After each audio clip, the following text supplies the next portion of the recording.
গণ আন্দোলনে পদত্যাগ করে ছোট বোনকে নিয়ে দেশ ছেড়েছেন শেখ হাসিনা। সদ্য পদত্যাগ করা প্রধানমন্ত্রী শেখ হাসিনাকে বহনকারী হেলিকপ্টার ভারতের গাজিয়াবাদের হিন্দনে অবতরণ করেছে। ভারতের একটি গণমাধ্যমের সূত্রে জানা গেছে, নিরাপত্তার স্বার্থে লন্ডনেও যেতে পারেন তিনি। দেশ ছেড়েছেন শেখ হাসিনা। বার্তা সংস্থা এএফপির বরাতে জানা যায়, বেলা 2:30টা নাগাদ গণভবন থেকে একটি সামরিক হেলিকপ্টারে উড্ডয়ন করেন তিনি। এ সময় তার সঙ্গে ছোট বোন শেখ রেহানাও ছিলেন।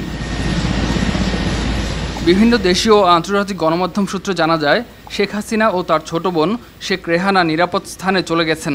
শেখ হাসিনা যাওয়ার আগে একটি ভাষণ রেকর্ড করে যেতে চেয়েছেন, তবে সে সুযোগ তিনি পাননি। ভারতের গাজিয়াবাদের হিন্দনে অবতরণ করেছে শেখ হাসিনাকে বহনকারী হেলিকপ্টারটি। নিরাপত্তার স্বার্থে ভারত থেকে লন্ডনেও যেতে পারেন তিনি। এখানে আমন্ত্রণ করেছিলাম। এদিকে এর আগে দেশের বর্তমান পরিস্থিতি নিয়ে দেশের শীর্ষ রাজনৈতিক নেতাদের সঙ্গে বৈঠক করেছেন সেনাপ্রধান জেনারেল ওয়াকারুজ্জামান।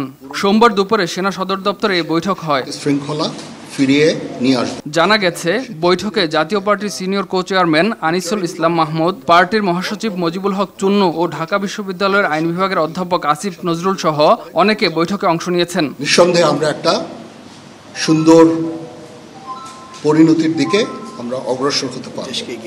ইমতিয়াজ আহমেদ, RTV।